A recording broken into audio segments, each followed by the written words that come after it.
damai sejahtera Allah yang melampaui segala akal, itulah yang memelihara hati dan pikiran di dalam Kristus Yesus Tuhan kita.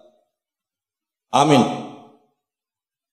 Saudara-saudara yang dikasihi Tuhan kita Yesus Kristus, dimanapun berada, kita disapa firman Tuhan kembali untuk menyertai langkah dan aktivitas kita dan menjadi berkat bagi kehidupan, keluarga, dan aktivitas kita masing-masing yang tertulis dalam Ulangan pasal yang ke-18 ayat 9 sampai 14. Demikian akan saya bacakan firman Tuhan. Apabila engkau sudah masuk ke negeri yang diberikan kepadamu oleh Tuhan Allah, maka janganlah engkau belajar berlaku sesuai dengan kekejian yang dilakukan bangsa-bangsa itu. Di antaramu janganlah didapati seorang pun yang mempersembahkan anaknya laki-laki atau anaknya perempuan sebagai korban dalam api, ataupun seorang yang menjadi petenung, seorang peramal, seorang penelaah, seorang penyihir, seorang permentara, ataupun seorang yang bertanya kepada arwah atau kepada roh peramal, atau meminta petunjuk kepada orang-orang mati. Sebab setiap orang yang melakukan hal-hal ini adalah kekejian bagi Tuhan. Dan oleh karena kekejian inilah Tuhan Allahmu menghalau mereka dari hadapan. Haruslah engkau hidup dengan tidak bercela di hadapan Tuhan Allah. Sebab bangsa-bangsa yang daerahnya akan kau duduki ini mendengarkan kepada peramal atau petenung, tetapi engkau ini tidak diizinkan Tuhan Allahmu melakukan yang demikian. Saudara-saudara, di era 70-an, di masa anak-anak saya sendiri, sampai di era 80-an, masa remaja dan masa saya mahasiswa, bahkan era 90-an juga, bahkan informasi yang saya dengar sampai sekarang, menurut beberapa sumber, bahwa banyak pejabat-pejabat kita yang ternyata lebih percaya dan tergantung pada dukun ketimbang percaya pada pertimbangan-pertimbangan rasional yang profesional, terutama kepada terang dan garam dari firman Tuhan. Apakah hal ini mengherankan, saudara-saudara? Padahal kalau kita lihat perkembangan gedung-gedung gereja di beberapa daerah, baik yang ada di Sumatera Utara ini dan di provinsi-provinsi lain, bahkan bisa dikatakan 1 kilometer ada gereja. Saya tak sebutkan gereja secara merek. Bahkan banyaknya KKR, kebangunan kebaktian rohani yang kita jumpai di mana. Bahkan negara kita ini terkenal di luar negeri sana, bangsa yang religius, bangsa yang beragama. Pada satu pihak memang aneh dari berita-berita ini, gereja-gereja di mana-mana berdiri,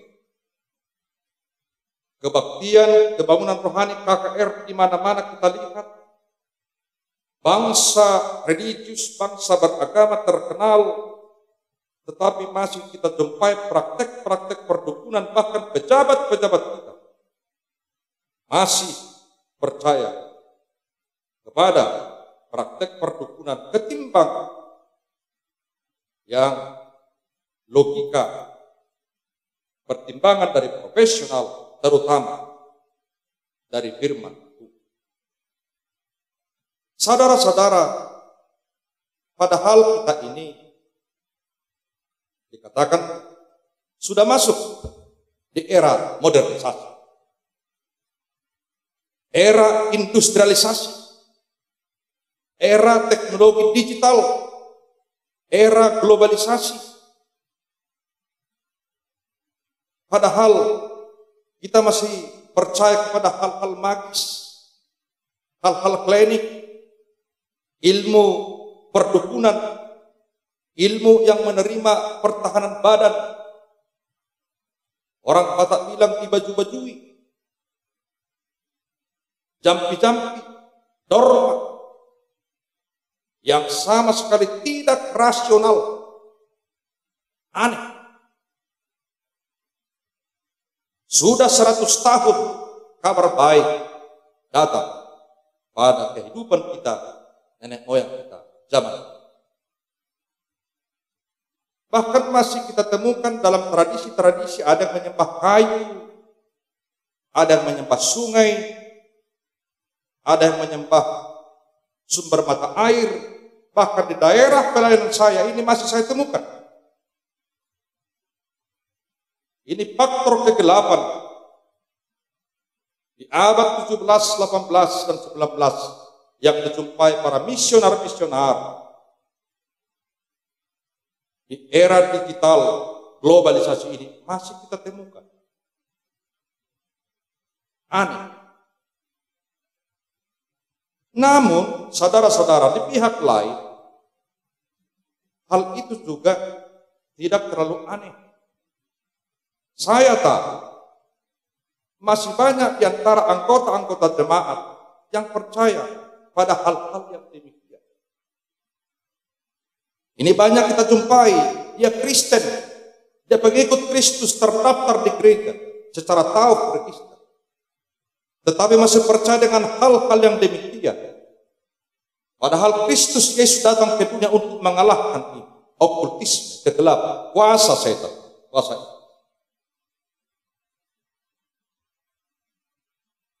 Bahkan di daerah-daerah tertentu yang tidak mungkin bisa saya sebutkan namanya, di satu daerah tertentu di Indonesia ini, bahkan ada satu syarat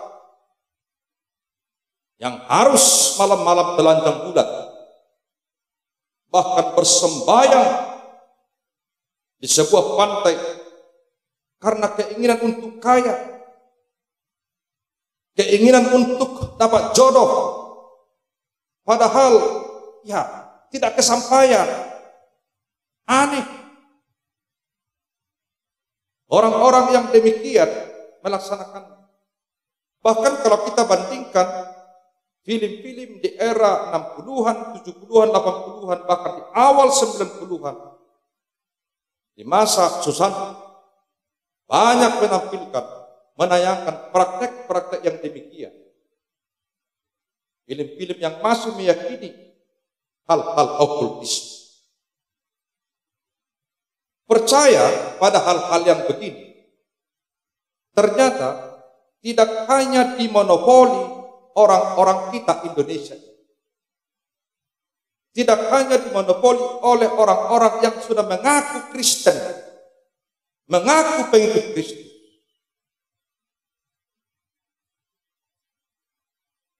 Yang masih cenderung percaya kepada mistik-mistik. Bahkan di seluruh dunia. Termasuk juga orang yang sudah kita anggap super modern. Menurut catatan sejarah, pada satu buku yang pernah saya baca, di masa kepemimpinan Ronald Reagan, lebih kurang 30 tahun yang lalu, masyarakat Amerika pernah dihebohkan atas penerbitan sebuah buku. Di dalam buku itu diceritakan betapa ibu negara waktu itu, Nancy Reagan, ternyata secara teratur berkonsultasi dengan dukun. Padahal saudara-saudara kita tahu United States of America itu sudah ratusan tahun lebih maju dari kita ini. Sudah puluhan tahun pada saat itu lebih maju dari negara-negara lain. Aneh. Lalu saya baca buku kesaksian daripada Bapak Pendeta Dr. Eka Dharmaputra almarhum. Beliau mengatakan, lalu saya baca buku tentang Mossad, yaitu dinas rahasia Israel yang terkenal paling hebat di dunia. Dikatakan dalam buku itu bahwa sebelum melakukan misi yang berbahaya, semua faktor diperhitungkan, termasuk di dalamnya faktor perbintangan, faktor astrologis. Kenapa ini bisa terjadi?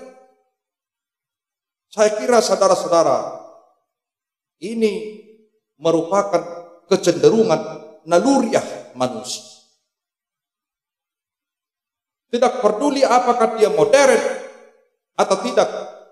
Tidak peduli apakah dia punya kedudukan atau apa latar belakang pendidikannya, buta huruf atau sarjana. Ada naluri semacam itu. Alkitab bersaksi, khususnya dalam Roma pasal 1 ayat 16 sampai 32, saudara-saudara bisa membaca di rumah. Roma pasal 1 ayat 16 sampai 32 menjelaskan apa sebab-sebabnya, yaitu pada hati setiap manusia Allah itu menanamkan pengetahuan tentang Allah. Maksudnya kepercayaan bahwa ada kuasa lain di luar manusia. Allah juga menanamkan pada manusia pengenalan tentang hukum Allah, tentang apa yang benar dan apa yang salah, tentang apa yang baik dan apa yang jahat. Ini berlaku untuk setiap orang di setiap zaman dan di segala tempat. Akan tetapi apa yang terjadi saudara-saudara dalam Roma 1 ayat 21 dan 23 mengatakan, sekalipun mereka mengenal Allah, mereka tidak memuliakan Dia sebagai Allah atau mengucap syukur kepadanya. Sebaliknya, pikiran mereka menjadi sia-sia dan hati mereka yang bodoh menjadi gelap. Mereka menggantikan kemudian Allah yang tidak fana dengan gambaran fana. Maksudnya saudara-saudara, mereka tahu bahwa Allah itu ada. Ada kerinduan untuk mencari dan mengenal Allah. Ini pengaruh dari kuasa dosa yang ada pada setiap orang. Ciri yang paling pokok dari kuasa dosa sejak Adam dan Hawa terjerumus, yaitu bujukan, rayuan. Mereka diperdaya agar menyeleweng dan melenceng dari Allah, yaitu iblis yang berwujud terpulang. Allah mengatakan dalam kitab Kejadian, kalau kamu makan buah yang aku larang ini, kamu akan mati. Dalam Kejadian 3. Tetapi bisikan, rayuan, godaan mempelesetkan apa yang dikatakan Allah kepada Adam terutama Hawa. Karena itu lakukan saja. Jangan mau dibodohi oleh janji-janji Allah. Demikian cara iblis memperdaya. Saudara-saudara, dalam kehidupan kita saat ini, dari Natsir, orang-orang yang pergi ke dukun itu biasanya kan orang yang sudah tidak sabar menantikan pertolongan Allah. Mana janjimu Tuhan? Saya sudah berdoa, saya sudah beribadah, bahkan saya mengikuti persekutuan, bahkan saya bayar tanggung jawab, berdoa pagi, berdoa siang, berdoa malam, dan berdoa. Mana janjimu Tuhan?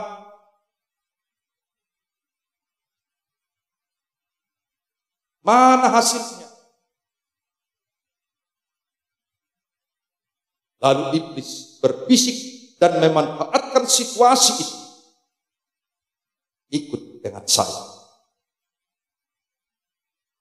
Kamu pergi ke sana, kamu ke dukun ini, kamu ke dukun itu. Begitulah saudara-saudara. Kecenderungan seperti itu ada pada setiap orang.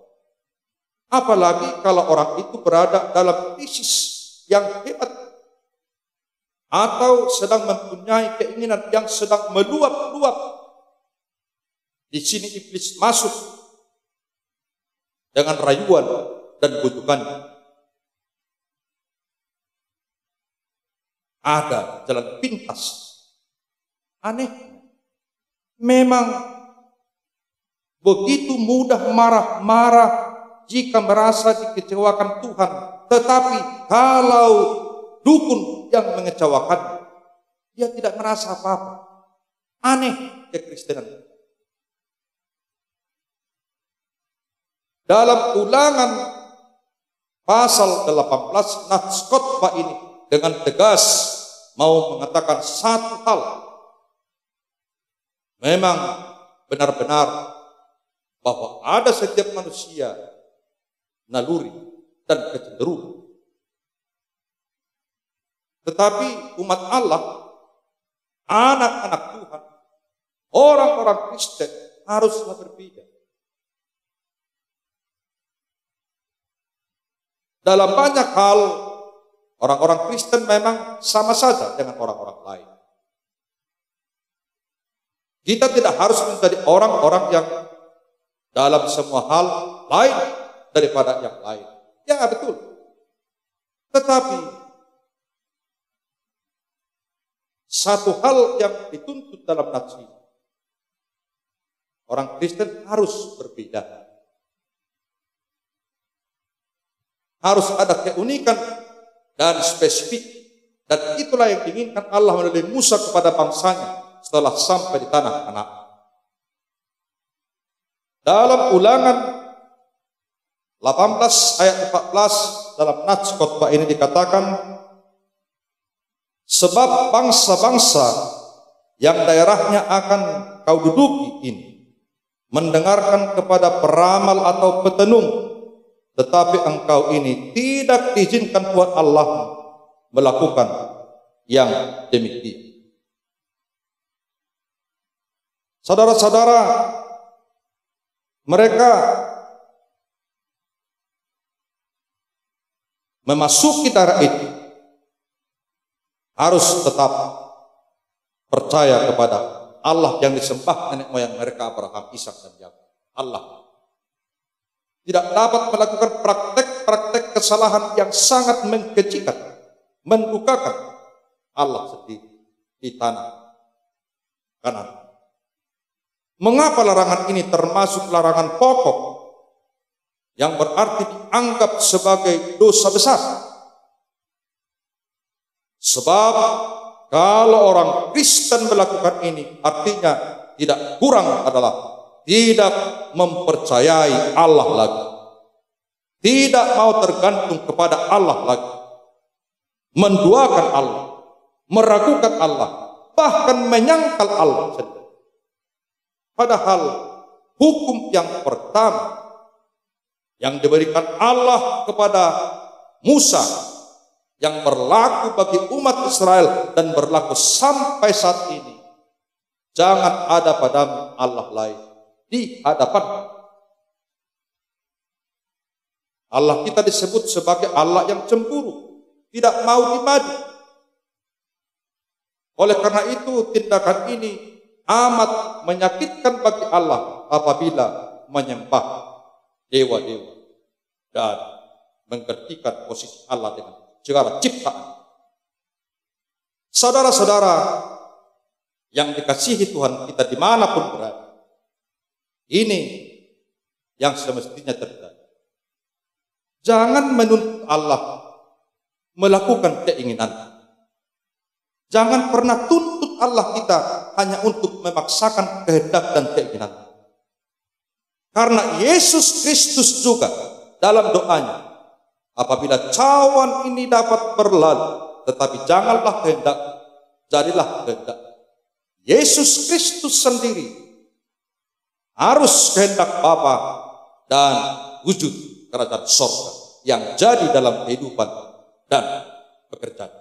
Maka jangan pernah tuntut Allah harus kehendak, harus keinginan. Biarkan kehendak Allah, karena Allah lebih tahu apa yang kau ingin, apa yang kau perlu. Percaya, serahkan hidupmu pada Tuhan. Dalam Ulangan 18 ayat 15,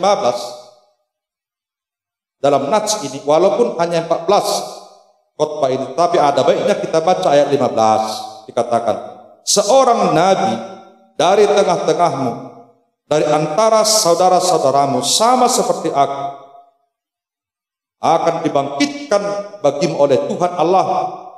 Dialah yang harus kamu dengar. Saudara-saudara, ini yang perlu kita lihat. Artinya, kalau mau percaya pada yang benar, kalau mau bertemu dengan yang benar, yang harus kita dengarkan adalah mereka yang memang ditunjuk, dipakai, disuruh oleh Allah untuk menyampaikan kebenaran firman Allah itu sendiri. Nabi-nabi, utusan-utusannya, rasul-rasul, bahkan gereja saat ini oleh hamba-hambanya yang sungguh-sungguh benar menyampaikan kebenaran firman Tuhan. Itu yang harus didengar. Tetapi di sini masalahnya, saudara-saudara, mungkin juga saudara berpikir, di sini masalah yang paling relevan yang kita hadapi hingga sekarang. Nabi yang benar, utusan yang benar itu, bagaimana ciri? Yang bagaimana? Sebab banyak orang yang mengaku-ngaku dia utusan Tuhan,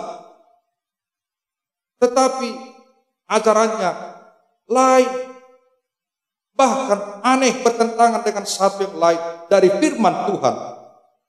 Dalam ayat 21, ada baiknya kita baca dalam nats ini, dikatakan, jika sekiranya kamu berkata dalam hatimu, bagaimanakah kami mengetahui perkataan yang tidak difirmankan Tuhan? Sekarang persoalannya, bagaimana kita tahu kalau ia menambah-nambah atau mengurang-urang firman Tuhan? Dalam kitab Yohanes itu jelas, tidak dapat ditambah-tambah, tidak dapat dikurang, harus pas. Apa itu firman Tuhan? Karena itu Tuhan sendiri. Karena Tuhan yang menyempurnakan firman-Nya dengan kuasa. Tidak ada jalan lain, saudara-saudara. Saudara sendiri harus akrab bergaul dengan firman Tuhan, dan saudara sendiri harus akrab mempelajari firman Tuhan. Dan firman Tuhan itu harus menjadi terang dalam setiap langkah dan aktivitasmu setiap hari. Hawa sendiri yang tahu akan firman Tuhan, janji Tuhan, dapat tergoda, dapat digoda oleh iblis sendiri. Apalagi saudara-saudara yang tidak akrab, yang tidak tahu sama sekali firman Tuhan dan tidak pernah mempelajari firman Tuhan. Sasaran empuk daripada iblis. Ingat Matius 4. Iblis menggoda Yesus Kristus dengan firman Tuhan, tetapi Yesus juga melawan dengan firman Tuhan. Maka untuk mengalahkan kuasa okultisme, kegelapan, perdukunan adalah firman Tuhan, kuasa Tuhan dan Tuhan itu sendiri. Belajar. Maka Rasul Yakobus berkata, mendekatlah pada Tuhan, maka Tuhan akan mendekat. Maka kuasa Tuhan sendiri, termasuk Musa menghadapi dukun-dukun dan Firaun, mengalahkan dukun-dukun. Nabi Elia juga, bahkan Yesus sendiri melawan kuasa Beelzebul, mengandalkan kuasa Tuhan. Misioner-misioner lalu di abad 17, 18, 19, mereka menang. Apakah karena mereka pintar, kuat? Bukan, karena kuasa Tuhan diandalkan. Maka andalkan kuasa Tuhan, akrab dengan firman Tuhan, belajar dengan firman Tuhan. Hawa sendiri tahu firman Tuhan, digoda. Maka Anda sendiri kalau tidak tahu, akan sasaran empuk dari iblis itu sendiri. Ingat, peganglah dengan sangat setia firman Tuhan. Mungkin hidupmu, sekali lagi saya katakan, mungkin hidupmu tidak sesukses yang saudara pikirkan. Mungkin ada saudara-saudara harus kena penyakit sampai sekarang, sulit disembuhkan. Tapi ingat, Rasul Paulus juga pernah kena penyakit. Dalam 2 Korintus pasal 12, silakan baca di sana. Dalam keadaan sakit lemah, dia berkata, dalam keadaan demikian saya kuat karena Tuhan. Tidak mampu penyakit itu menggerogoti tubuhnya, menggagalkan misi Tuhan dalam hidupnya. Penyakit silakan bekerja, tapi firman Tuhan yang dibawakan Rasul Paulus jadi. Menurut sejarah yang saya pelajari, dia berusia 84 tahun. Jangan karena penyakit kita gagal menjadi orang Kristen yang benar. Kalaupun ada penyakit, kuasa Tuhan mampu. Percaya. Mungkin sulit tersembuhkan, tetapi setialah terus kepada Tuhan. Ini saya sadar, dan ini saya tahu, tidak mudah apa yang saya firmankan dan khotbahkan. Godaan untuk mencari jalan pintas sangat besar bagi orang-orang sulit, sakit, sembuh dari penyakitnya. Dia pergi ke sana, ke sana, ke sana. Tetapi banyak juga nabi-nabi yang sakit, bahkan Kristus kita itu sakit. Dalam kesaksian Yesaya bahwa penyakit kita dibawanya, dosa kita ditanggung. Kristus itu sakit karena kita. Kristus menanggung dosa karena dosa kita. Tetapi penyakit dan dosa itu tidak menggagalkan rencana Allah dan kerajaan surga. Dan itu yang bangkit dalam kehidupan baru. Bersama Kristus, penyakitmu akan sembuh. Yang penting pikiranmu, jiwamu, semangatmu. Itu penting. Sehat lebih tahu. Saudara-saudara, dalam keadaan demikian, pasti godaan akan ada. Ingat, Kristus juga, tapi dia tetap mengandalkan Tuhan, Allah Bapa, dan kuasa firman Tuhan. Andalkan Tuhan dengan kuasa Roh Kudus dan kuasai firman Tuhan. Dan setialah sampai akhir. Dalam Matius pasal 24 ayat 13, tetapi orang yang bertahan sampai pada kesudahannya akan selamat. Sampai kesudahannya. Karena Kristus juga sampai kesudahannya. Akhirnya dia pemenang. Dia berkuasa di langit, di sorga, dan di bumi. Bahkan demikian juga dalam kesaksian kitab Wahyu. Walau jubahnya berlumuran darah, akan memperoleh mahkota kehidupan yang tidak akan lain. Dengan nats kita ini, para praktek-praktek okultisme jauhkan dari kehidupan, jauhkan dari keluarga, jauhkan dari daerah. Biarkan kuasa Tuhan dalam kehidupanmu, dalam keluargamu, dalam profesimu. Apakah kau pejabat? Biarkan Tuhan mengatur. Kuasa Allah dan Roh Kudus pasti akan menjaga. Apakah engkau pedagang? Lihat cara bagaimana. Apakah engkau pegawai, petani? Lihat kuasa siapa di sana. Andalkan kuasa Tuhan lebih berkuasa memberikan yang terbaik.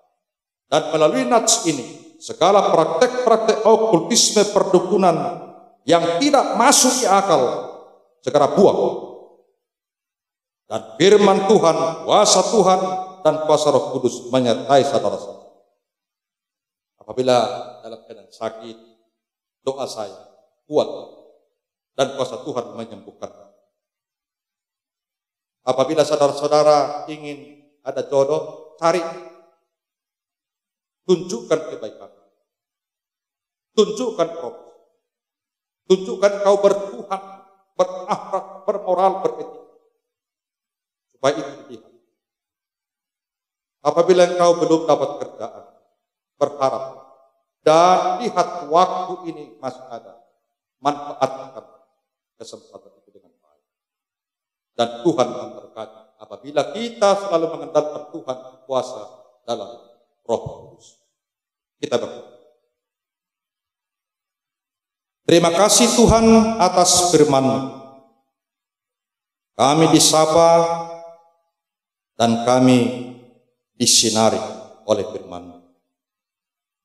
Untuk meyakinkan kami bahwa kuasa Allah, kuasa Kristus dan Roh Kudus di atas segala kuasa